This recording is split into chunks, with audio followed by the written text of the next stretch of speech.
Hello students. हाँ, तो आज के टॉपिक में अपन आज डिस्कस करेंगे अपन कॉम्बिनेशन ऑफ रजिस्टर।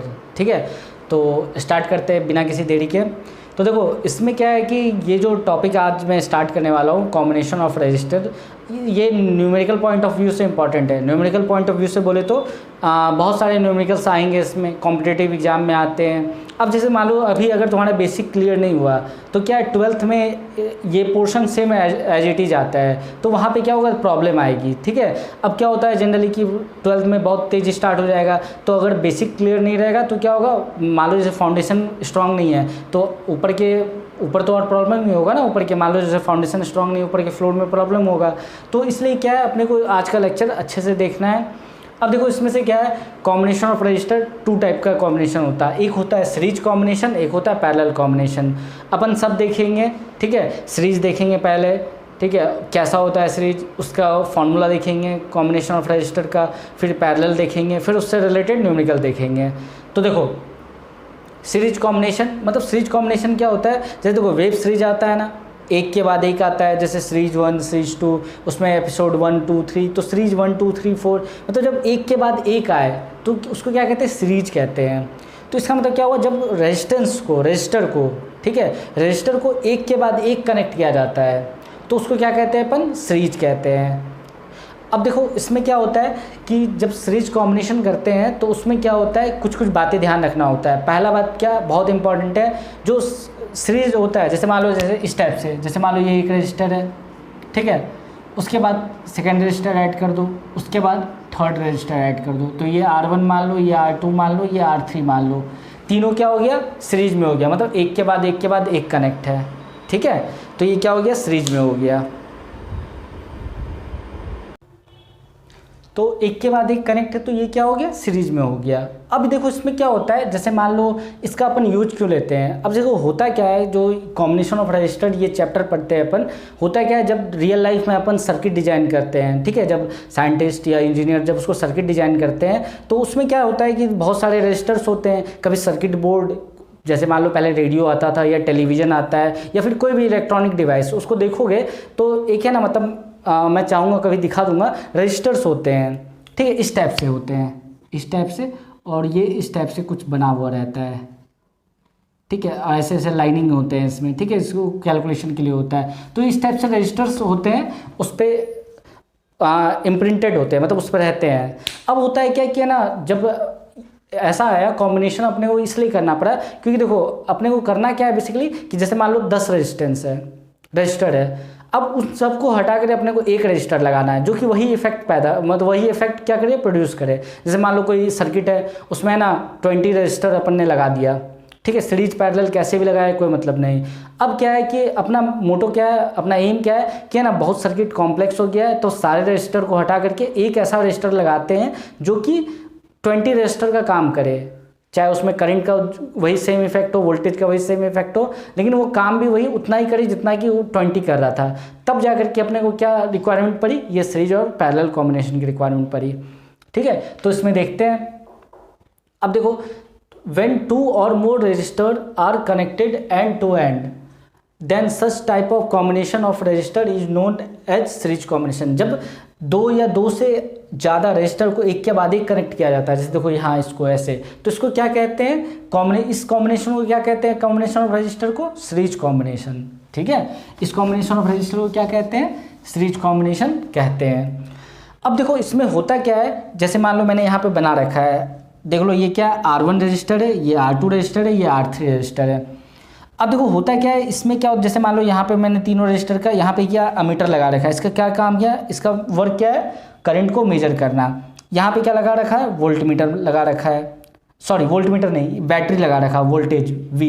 ठीक है, पोटेंशियल डिफरेंस, और ये क्या है, की। अब देखो, यहाँ करंट जो ब्लैक एरो में बना रखा है ना, यहाँ I ये करंट है। करंट हाई पोटेंशियल से निकलता है, ठीक है, पॉजिटिव टर्मिनल से, और नेगेटिव टर्मिनल में एंटर करता है। देखो आ रहा है। अब देखो, जो V1 लिखा हुआ है वो क्या है, वोल्टेज अक्रॉस R1, मतलब इसके अक्रॉस जो वोल्टेज होगा। अब देखो, ये वोल्टेज अक्रॉस R1 कैसे निकालेंगे, Ohm's law, V equal to क्या होता है, IR। तो देखो, अपने को रेजिस्टेंस पता है R1, अपने को करंट पता है I।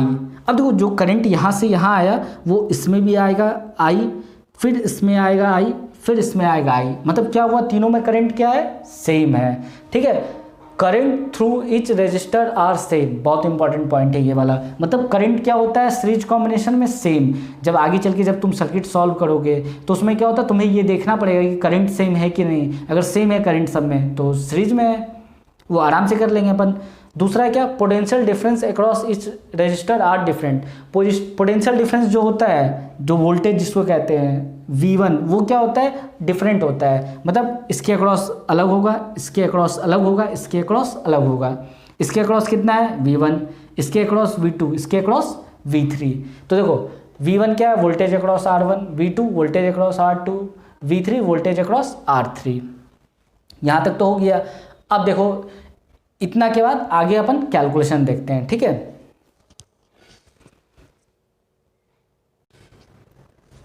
अब देखो ये फिगर यहाँ रहा। ठीक है, V1 बता दिया, V2 बता दिया, V3 बता दिया। अब देखो V1 क्या हो जाएगा, by Ohm's law V equal to I R, तो I into R1, V1 equal to I into R1, मतलब current through this register into register. I2 V2 क्या हो जाएगा, I इंटू R2, V3 क्या हो जाएगा, I इंटू R3, ये लिख दिया।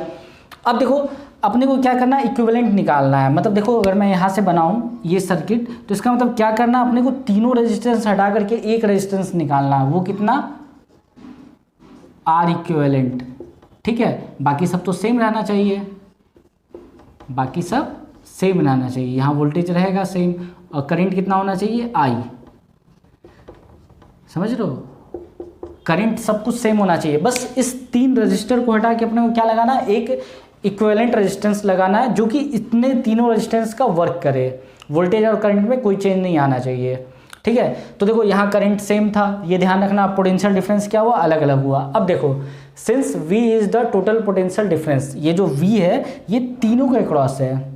ऐसा नहीं है ना कि R1 के क्रॉस है या R2 के क्रॉस है या R3 के क्रॉस है, तीनों के क्रॉस है। तो V equal to V1 plus V2 plus V3, इस तीनों को ऐड कर दोगे तो V आ जाएगा।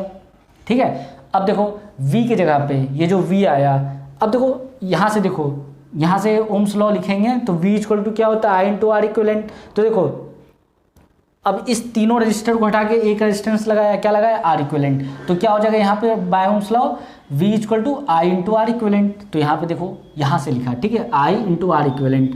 इसके अक्रॉस वोल्टेज कितना है, V कितना है, I इंटू आर इक्विवेलेंट। यहाँ लिख दिया I into R equivalent, total voltage यही तो हुआ। अब V1 V2 V3 की जगह क्या लिख दिया, ये वाला 1 2 3। ठीक है, from equation 1 2 3 1 2 3 IR1 IR2 IR3। अब देखो I क्या है, कॉमन है, तो इसको कॉमन ले लो। R1 plus R2 plus R3 आएगा, I कैंसिल कर दो दोनों साइड से, तो R इक्विवेलेंट कितना आ गया, R1 plus R2 plus R3। तो ये R इक्विवेलेंट जो क्या है, ये क्या है, इक्विवेलेंट रजिस्टर। तो R इक्विवेलेंट मतलब इक्विवेलेंट रजिस्टर। तो अपना कैलकुलेशन बहुत ईजी हो गया।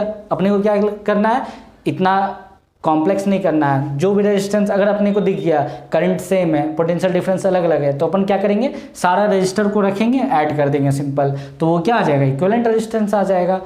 यहाँ पे लगा दो उसको, सेम वर्क करेगा, तो अपना वर्क क्या हो जाएगा, इजी हो जाएगा। इसलिए सर्किट को क्या करते हैं, सिंप्लीफाई करने के लिए ऐसा अपन करते हैं। ठीक है, अब देखते हैं अपन पैरेलल कॉम्बिनेशन, इसको नोट कर लो।